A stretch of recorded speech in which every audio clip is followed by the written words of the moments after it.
Next, we'll crochet the front piece, which is divided into the hem, the body, the chest, and the shoulder.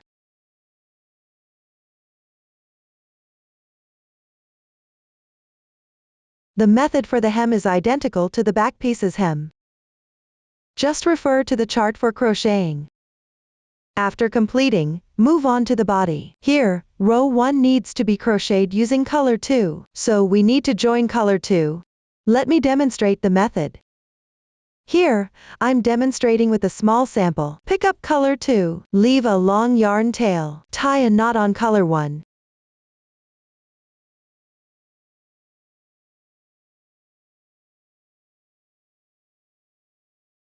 Then move the connection point to the bottom of the loop.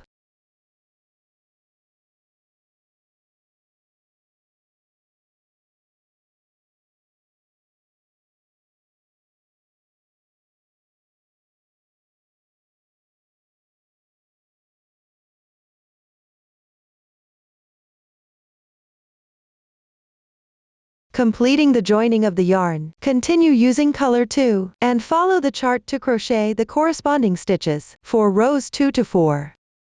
Simply repeat the sequence every 2 rows. Everyone, complete this part. Once done, crochet the 5th row. Starting from this row, you will need to crochet intarsia patterns. During the crocheting process, you will use different colors and varying amounts of yarn. For convenience in crocheting, you can use the figure 8 yarn wrapping method. Prepare several small skeins in advance. Let me demonstrate the figure 8 yarn wrapping method for you. You can start by learning, and then refer to the chart. Prepare an appropriate number of small skeins based on your needs. You can also prepare small skeins as you crochet later on. Please watch the demonstration. Here, I'll teach you the figure 8 yarn wrapping method. For making small skeins, there are 2 scenarios. One is taking yarn from an independent skein of yarn to wrap. The other scenario is when the yarn is still connected to the piece. Regardless of which situation, the method of wrapping remains the same. First, leave a tail of about 10 centimeters, or you can make it slightly longer. This tail will be the end you pull out later. Place it like this in the position between your left thumb and index finger. Pinch it with your thumb. Then wrap the yarn in a figure 8 around your hand like this.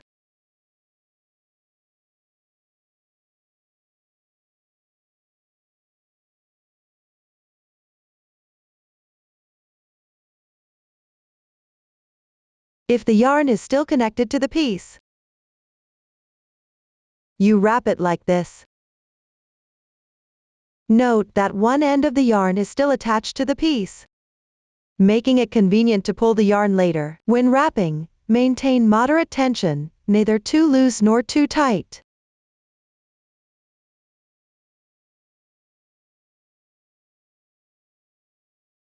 The more stitches in a color block, the larger the yarn skein you will need to wrap. Fewer stitches in a color block mean you can wrap a smaller yarn skein. If you run out of yarn later, you can simply join a new yarn and continue crocheting.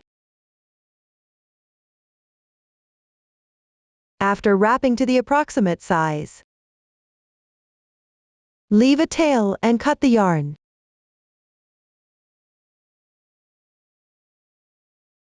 Then tie a knot like this.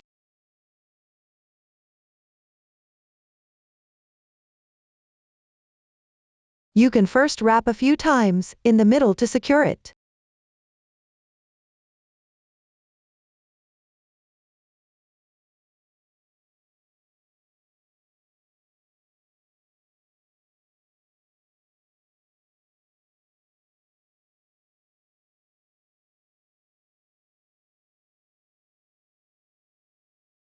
If the yarn is smooth, you can tie a few more knots.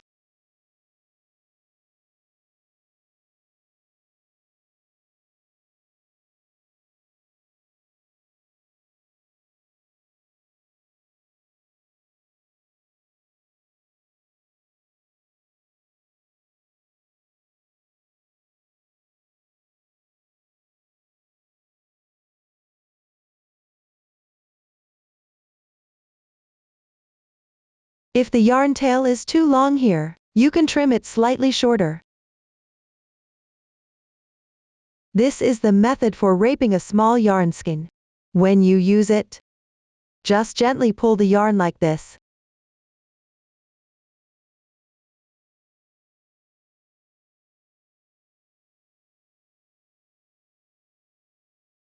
The advantage of wrapping a small yarn skein is that when crocheting, the yarn is relatively secured. The yarn skein won't slip off.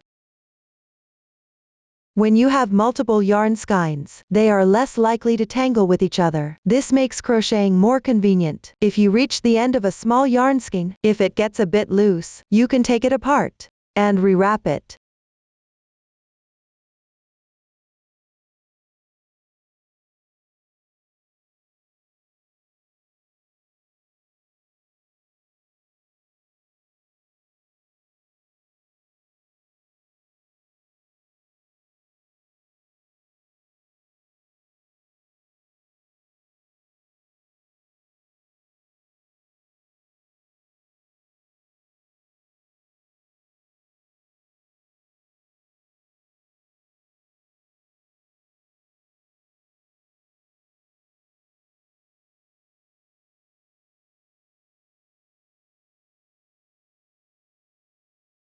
Or, if you make a mistake midway through crocheting and have to undo many rows, you can take that undone section of yarn and wrap it into another small yarn skein. This end is still connected to the piece.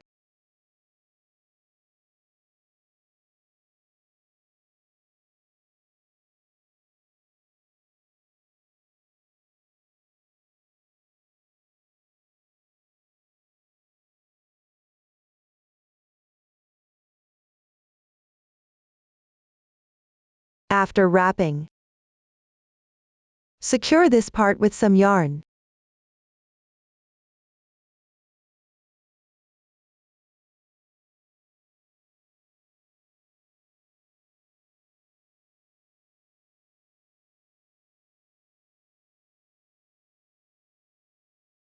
That's it. Next, everyone can wrap the small yarn skeins needed, based on your situation. After learning how to make small yarn skeins, you can start crocheting. Begin with color 2, and crochet according to the chart up to the position before this row where color 1 starts. In my sample swatch, I mainly demonstrate the method. The stitch count and position are flexible.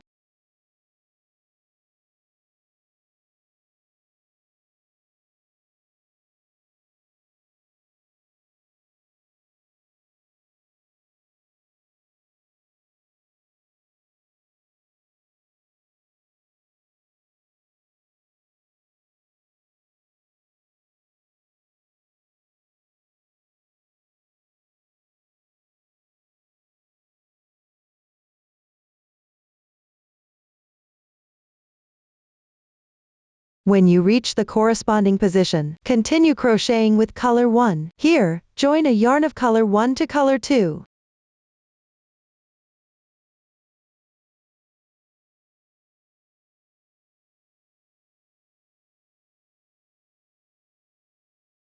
Move the yarn tail and connection point below the loop, and place it on the wrong side of the piece. Note that you are crocheting on the right side, so place it behind. Then, using color 1, make 1 stitch.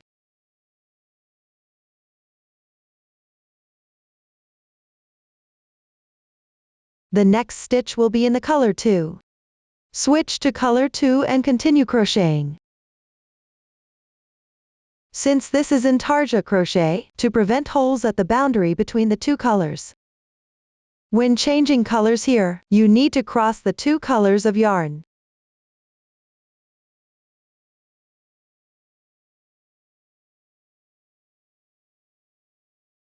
After completing this, switch back to color 1, and make 1 stitch. Again, cross the yarn tails.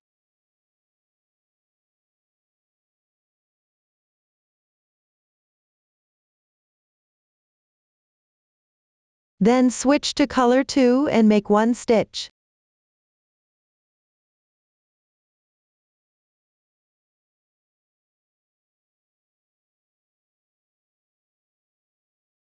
Continue alternating with one stitch in color 1 and one stitch in color 2. Using this method, crochet twice.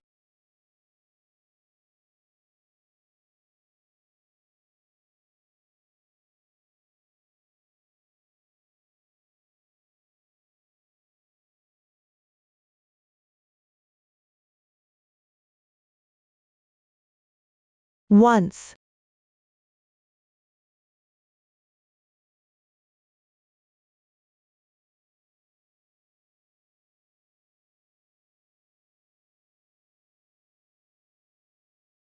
Twice. The remaining stitches are made using color 2. Here, keep color 1 on the wrong side of the piece. Continue downward to finish the remaining stitches.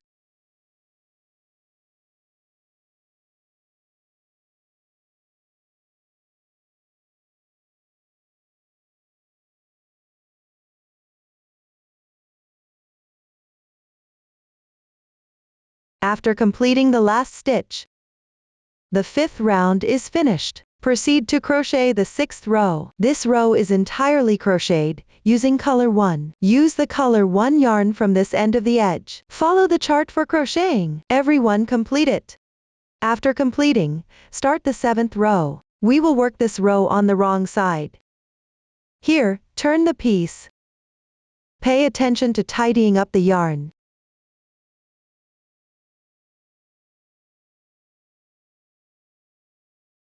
Begin by using color 2. Finish the area that requires color 2.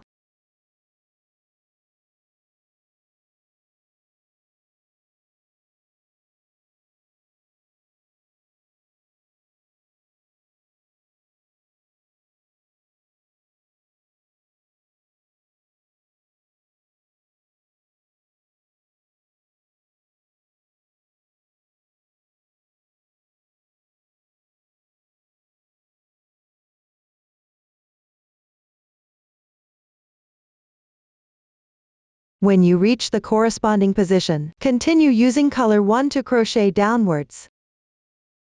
There is a strand of color 1 below here. Pull it up directly, and start crocheting. The yarn you switch from should be placed on the wrong side of the piece. At this point, we are working it on the wrong side. That means placing it on the side facing you.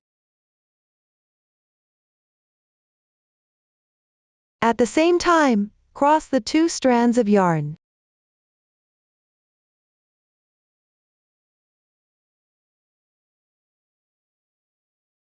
Pay attention to wrapping the working yarn around to the wrong side. When switching colors, keep the loop. Crochet 1 stitch with color 1.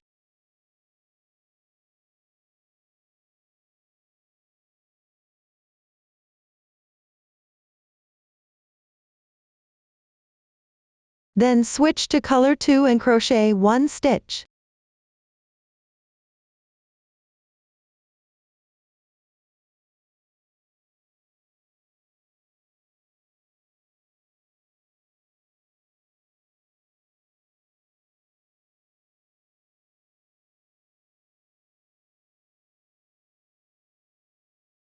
Continue alternating between color 1 and color 2 for the following stitches.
Next, use color 2 to crochet. Finish the remaining stitches.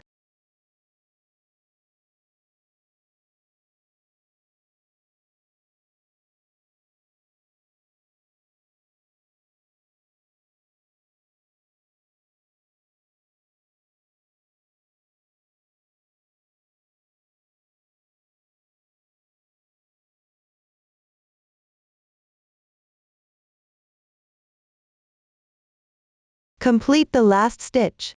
Row 7 is now done. Move on to row 8. There are no color changes in this row. Crochet using color 1 throughout. Use the strand of color 1 at the edge. Just continue crocheting. Everyone finish it. Pay attention when you reach the previous color change position. Here, the slip stitch goes into the braid formed by the knit stitch.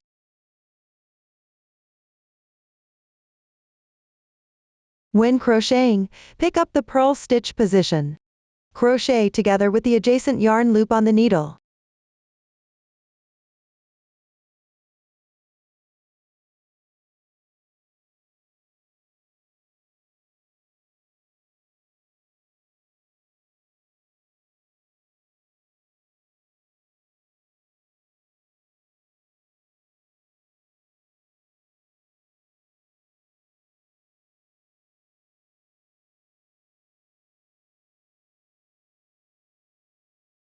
For the rest of the positions, just crochet normally.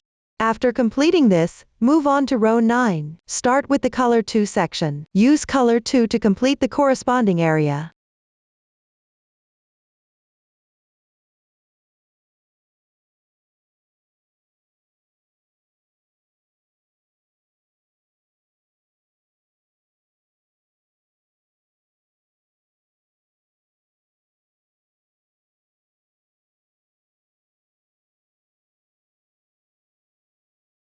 After completing, move down to the color 1 area.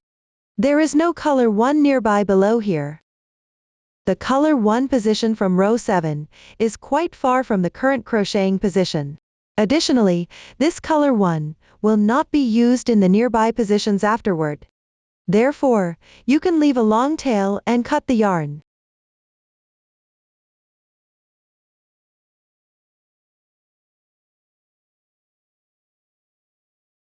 Then, join color 1 at the current position.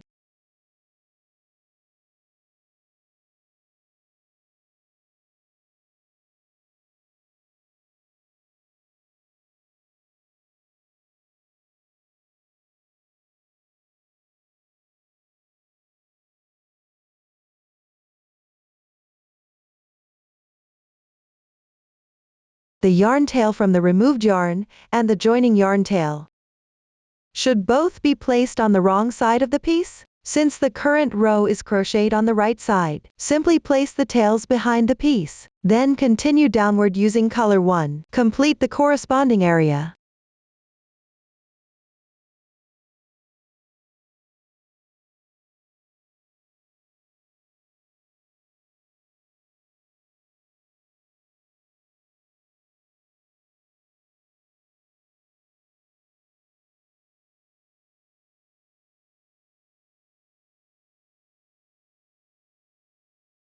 After finishing, switch to color 2 for the next section below. There is no color 2 available below here. Similarly, the previous color 2 position is quite far from the current crocheting position, so we will join a new strand of color 2.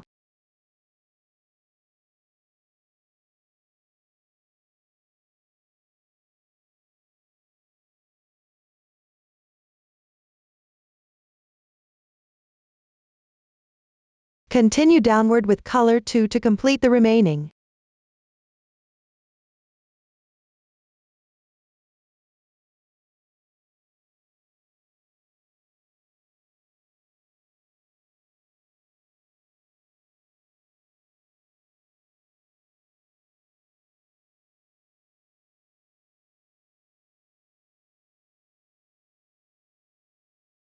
Finish with the last stitch.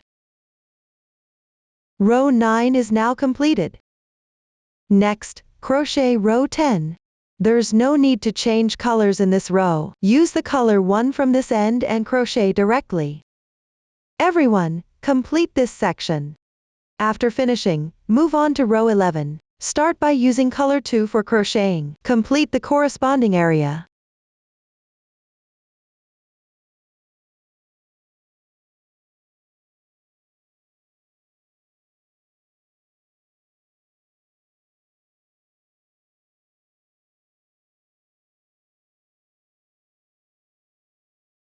When you reach the color 1 section, switch to color 1 and continue downward. There is a strand of color 1 available below here.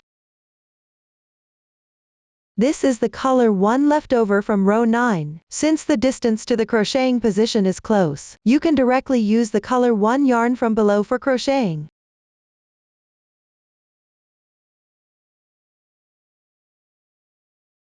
Pay attention to crossing the yarn tails when changing colors. And place the unused yarn on the wrong side.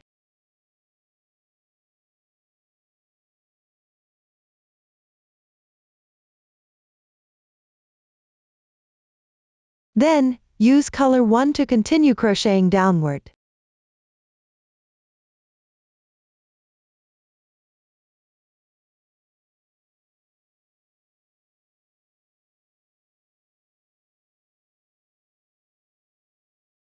After completing, switch to color 2 and continue downward. There is a strand of color 2 nearby below here. Similarly, the distance is close, so you can pull it up for crocheting. Place the unused yarn on the wrong side. Cross the 2 yarn tails.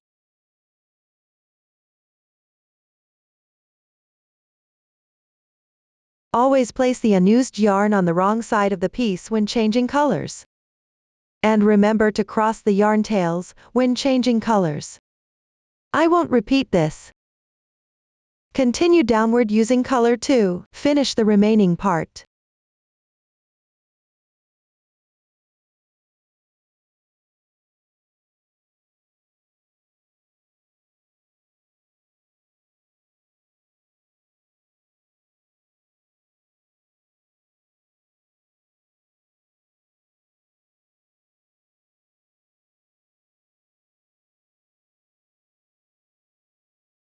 After completing the last stitch, row 11 is completed.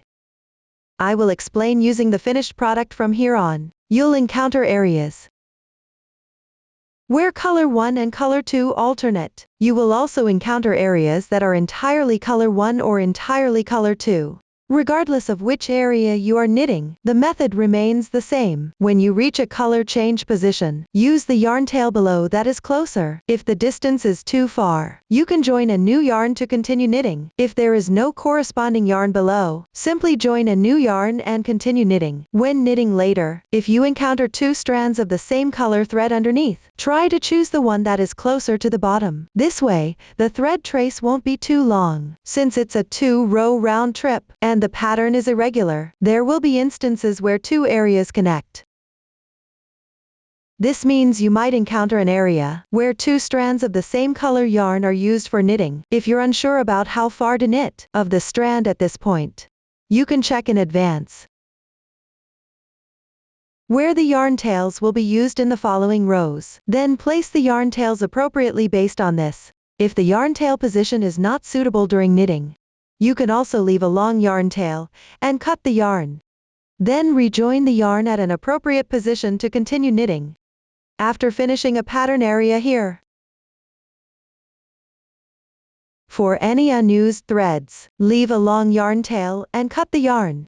Moving forward, combine the methods we've used before. Based on the actual situation, complete the knitting of the body. Now we have finished the body. Let's move on to the chest. Here, some rows require a bind off at the beginning and end. Additionally, certain positions need intarsia knitting. When you encounter an edge where one area is all the same color, one end will have 2 strands of the same color yarn. Follow the previous method. Choose the lower strand for knitting. For the intarsia section in the middle, follow the previous method to knit. After completing the chest, continue knitting the shoulder. Alternate colors every row for this section. The neckline also requires a bind off. On the side of the shoulders near the neckline, some positions need to bind off. The last few rows of the shoulders should be worked with held stitches for short rows. After finishing one side of the shoulder, remember to bind off. Then fasten off the yarn and weave in the end. The methods and stitches used have been demonstrated before. Please refer to the chart. Complete the shoulder. After completion, tidy up the yarn tails of the intarsia section. Here, I will demonstrate using this small sample. When weaving in the tail, you can secure it with a few knots next to the stitches. Then weave it in following the texture.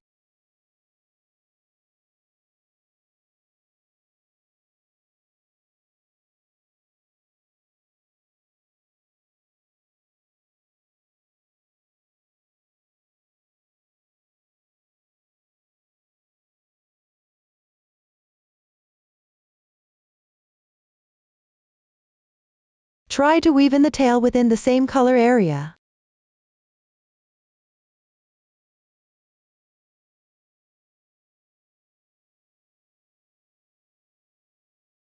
This way, the yarn tail will be more securely hidden. Use this method to weave in all the yarn tails. Complete this process. Now, the demonstration of the front piece is finished. Since the front piece has many patterns, and no specific rule, if you make a mistake with the colors during knitting, you can use the yarn tail covering method to correct it. Here, I will demonstrate the method using this small sample. For example, I need to cover one segment of color 2 with color 1 here. Cut a long segment of color 1. Thread it through the darning needle.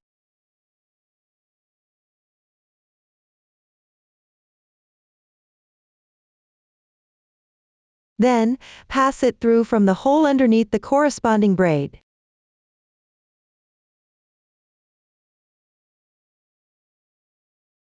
Leave a little yarn tail. Next, pass it through the stitch above.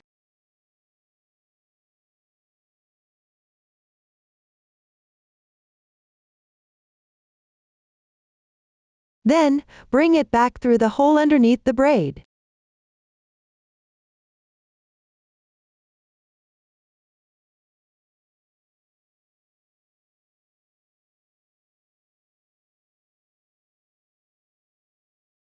This will cover the color 2. If there are still visible traces of color 1, follow the same steps. And continue threading the yarn. When exiting, pay attention. And sew a few stitches in adjacent positions.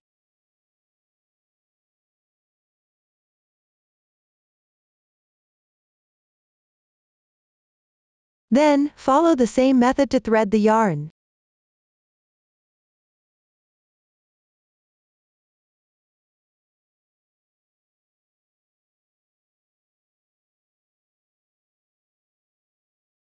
Finally, secure the yarn tail. Pass the yarn through an adjacent position first. Then tie a knot with the starting yarn tail to secure it.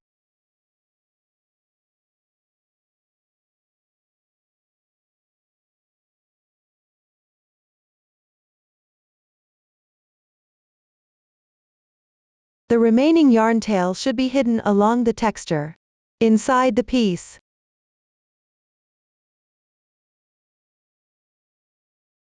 If any adjustments are needed for the pattern later, you can make changes using this method.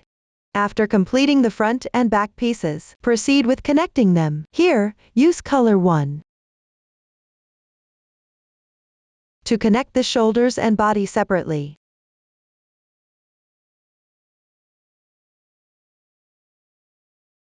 When you connect, you can choose which side of the back piece faces out based on your preference. This is the double-sided lifted stitch.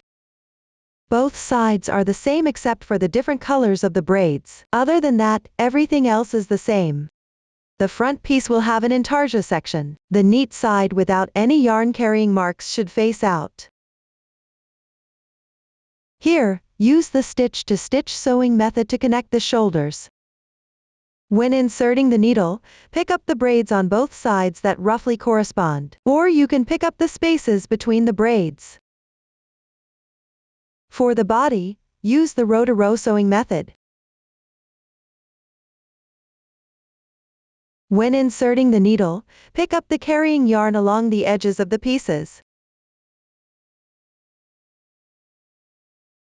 Let's demonstrate the stitch-to-stitch sewing method and the row-to-row sewing method separately. Pay attention, the video mainly demonstrates the methods. The insertion positions, you can adjust according to the actual situation. As long as the piece lies flat and looks neat after sewing, you can start by learning, then operate based on the actual situation. Please watch the demonstration. The stitches are in the bound-off state. Using a common seamless sewing method, you can leave a long yarn tail at the end of one piece. Thread the yarn tail through a darning needle. Position it at the back side. Insert the needle from the edge of the piece closest to you that doesn't have a yarn tail, which means coming out from the middle of this edge stitch.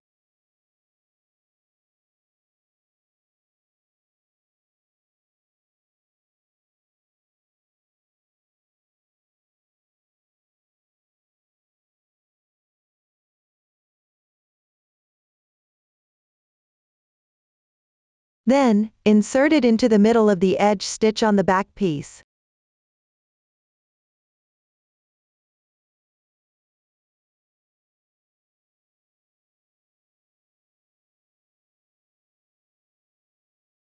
Each time, pick up the braid from the front piece.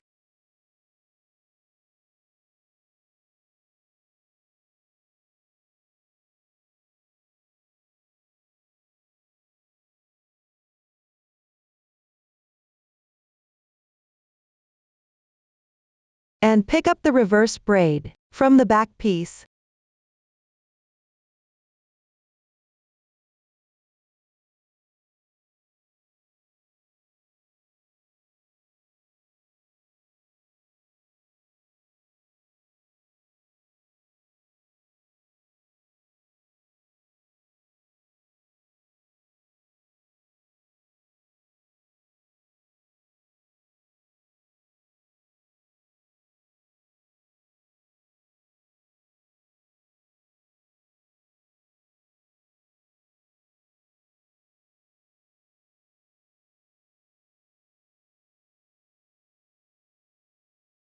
After sewing a few stitches, you can take a look. The sewing position forms a braid texture. If you pull tight,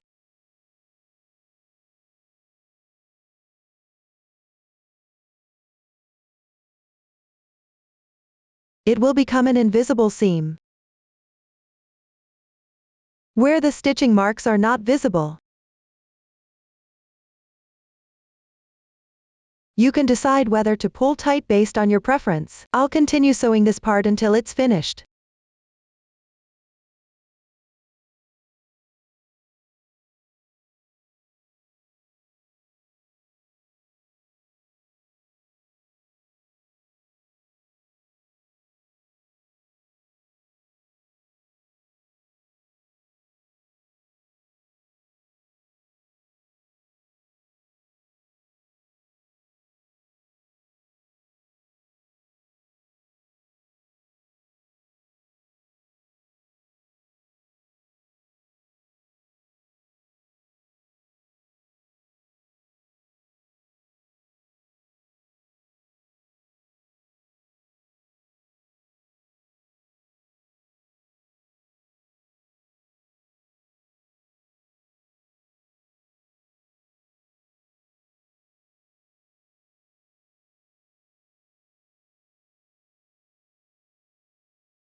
And that's how you sew it up.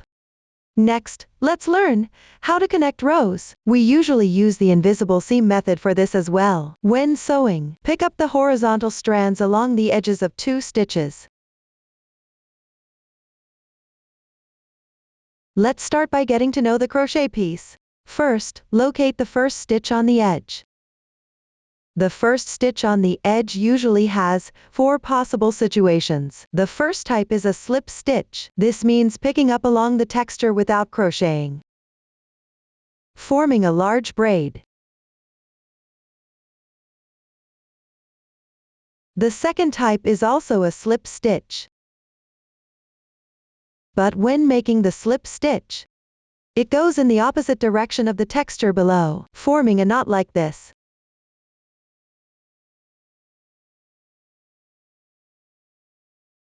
The third type involves crocheting every row. Typically, you crochet knit stitches on the right side and purl stitches on the wrong side. This forms small braids like these.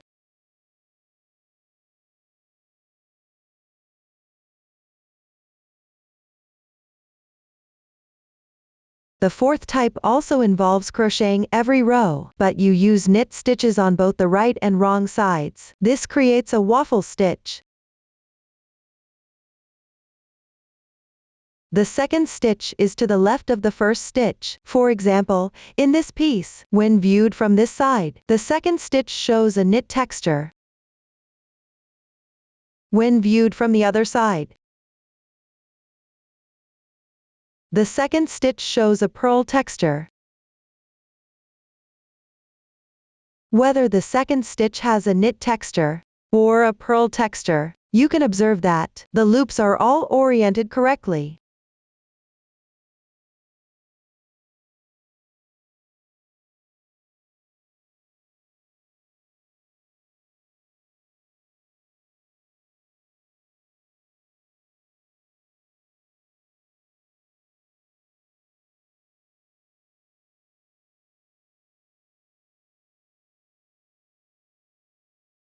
The inverted loops like these, with the horizontal bars below, represent the horizontal strands between stitches.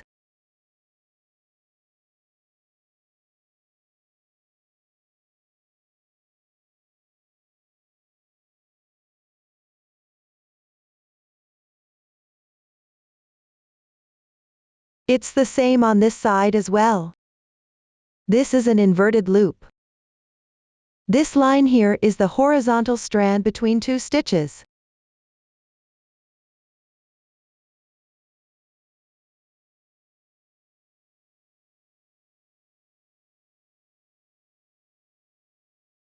The edge stitches in a waffle pattern are also the same. This is the second stitch.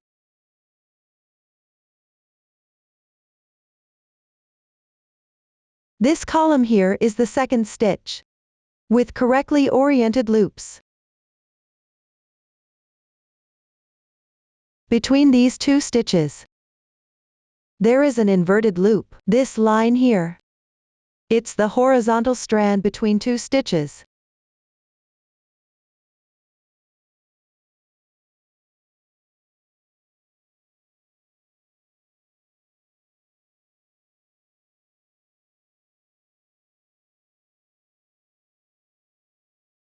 The edges are worked with slip stitches. Similarly, between these 2 stitches, there are also horizontal strands.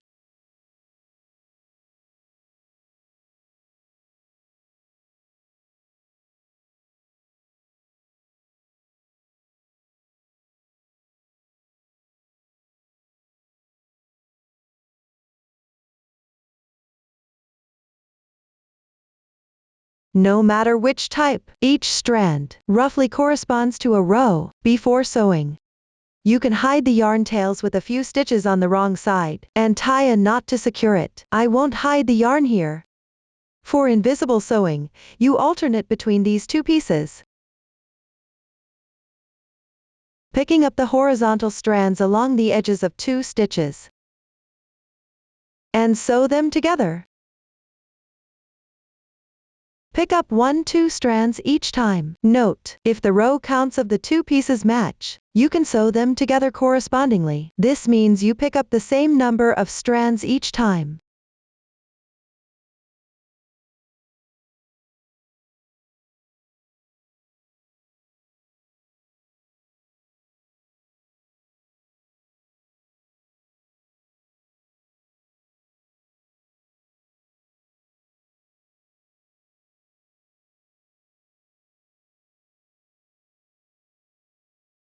Always insert the needle where you last pulled out.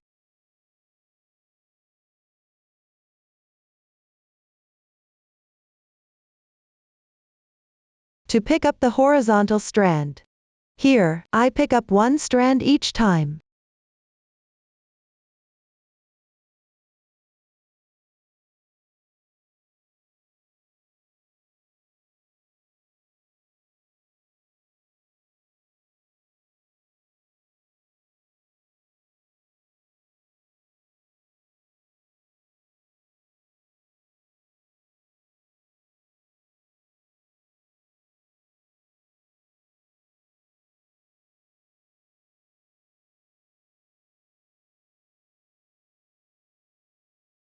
After sewing a few stitches, slightly tighten the yarn.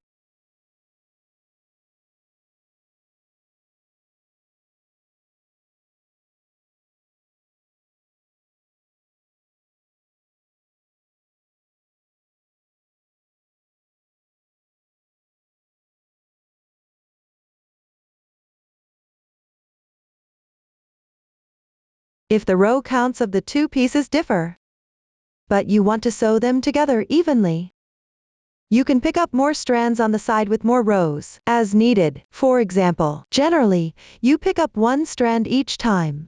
On the side with more rows, you can, at appropriate positions, pick up two strands.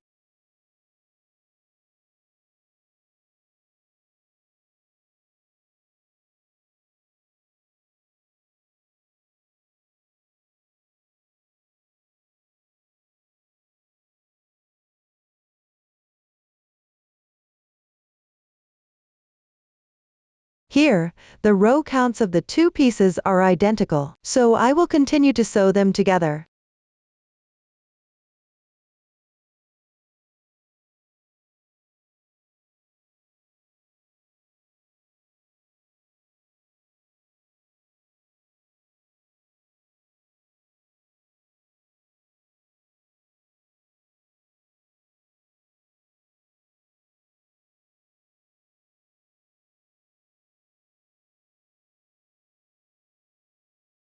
This is the seamless sewing for rows method. That concludes this section on connecting. Next, let's discuss the collar. Pick up stitches along the neckline of the front and back pieces. Work in rounds. Here, we will be knitting the single rib pattern. At the same time, use 4 straight needles for circular knitting. After completing, perform the single rib bind off. I will now demonstrate separately the method to pick up stitches for the first round of the neckline, the method to knit the single rib in rounds, and the method to bind off the single rib. Note that there are no fixed requirements for the position when picking up stitches. As long as the piece lays flat and looks neat after picking up, everyone can start by learning this technique, and then adjust according to the actual situation. Please watch the demonstration. First, we will pick up and knit the first round. I'll demonstrate using this small sample. We begin by picking up stitches from the back piece. You can see that the back piece is usually divided into 3 sections, 2 side edges and the middle part. Before picking up, you can first refer to the requirements on the chart to divide the total number of stitches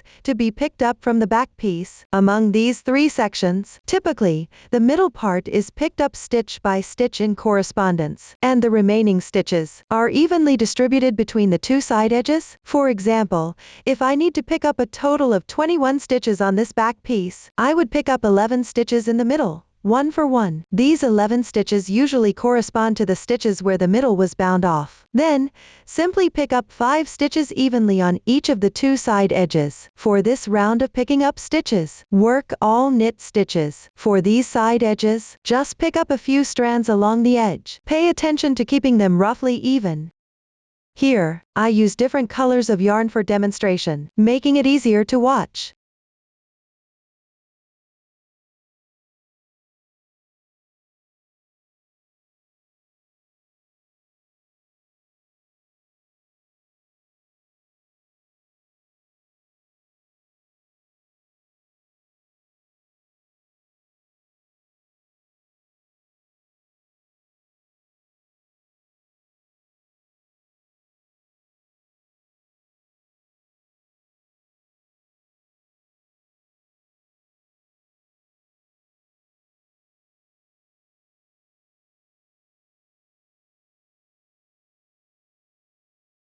After picking up the stitches on the side edges, in the middle, pick up 11 stitches, corresponding one by one.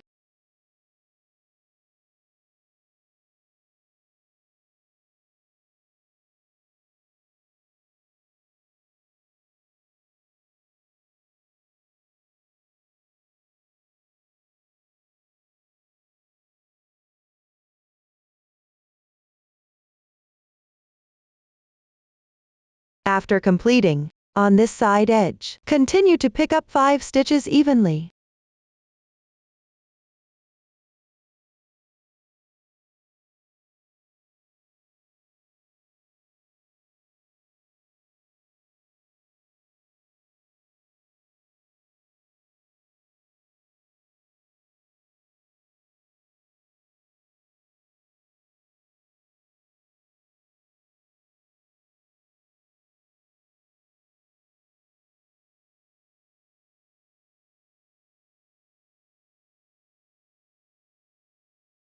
After completing, we reach the front piece position. Distribute the total number of picked up stitches for the front piece equally across these 3 sections. For example, if I need to pick up a total of 39 stitches on this front piece, I decreased 7 stitches in the middle here. Therefore, pick up 16 stitches on each side. Just make sure they are roughly evenly distributed.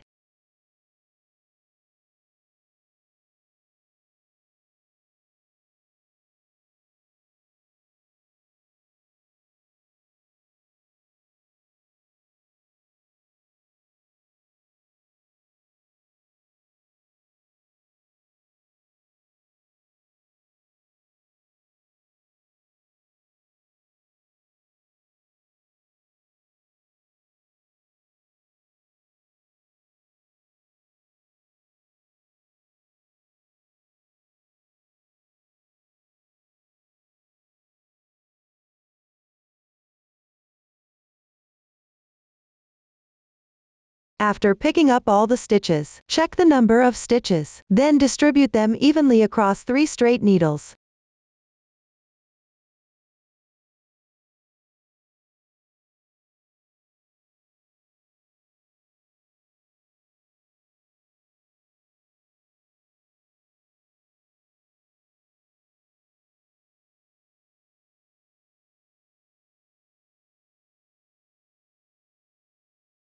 This concludes the first round of picking up stitches. Next, we move on to the second round. Starting from this round, we will work in single rib pattern, which means alternating between 1 knit stitch and 1 purl stitch. Follow the chart to start with a knit stitch or a purl stitch. Make the first stitch slightly tighter.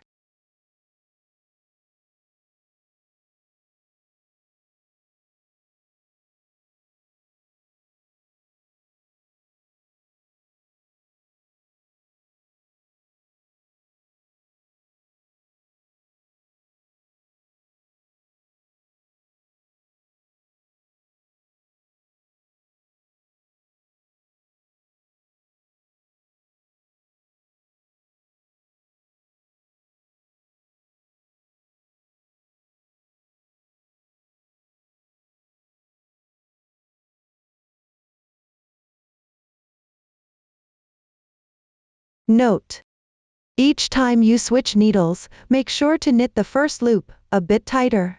This prevents visible needle change marks.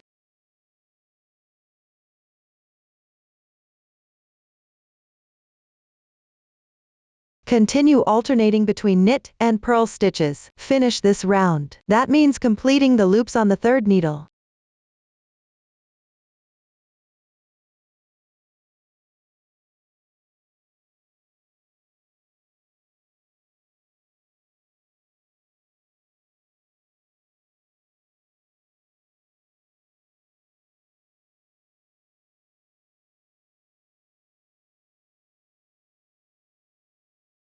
I started with a knit stitch here. The last stitch ends up being a purl stitch. Now I have completed the second round. Starting from the third round, for each subsequent round, you can knit single rib based on the texture below.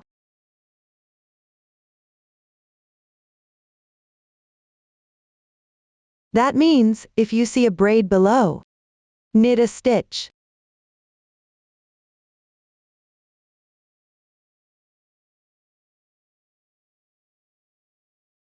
If you see horizontal lines below, purl a stitch.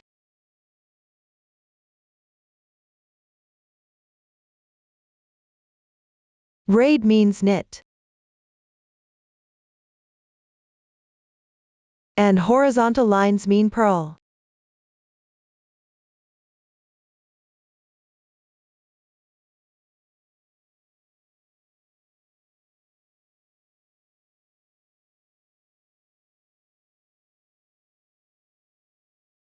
Continue this method to finish the remaining rounds. I have omitted some rounds here. After completing all the rounds,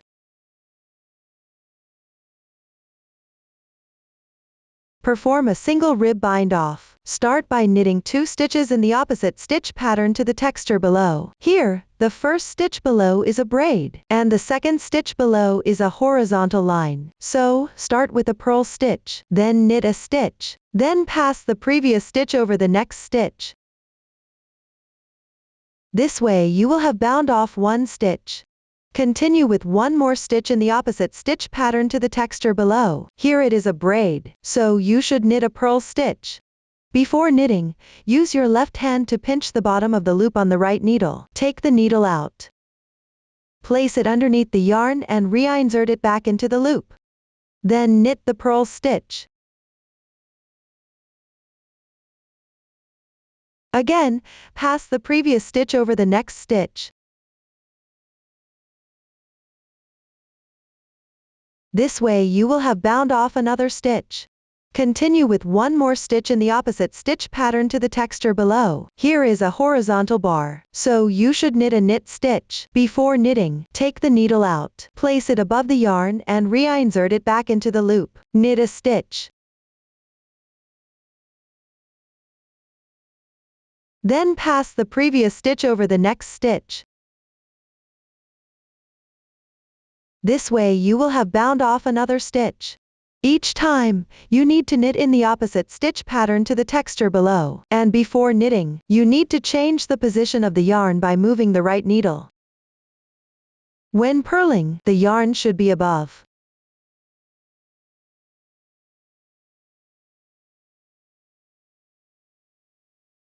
When knitting, the yarn should be below.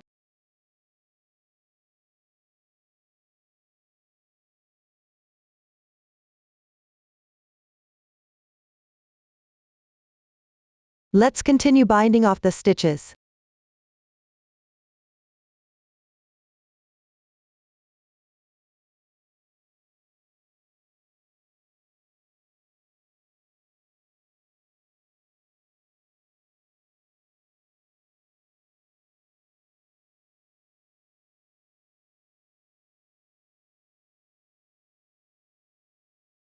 When only 1 loop remains, leave the yarn tail slightly longer.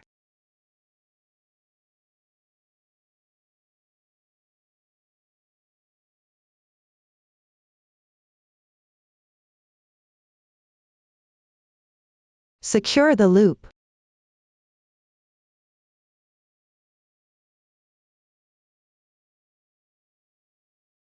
Finally, you can use this yarn tail to sew the beginning and end together. Ensure there are no noticeable notches.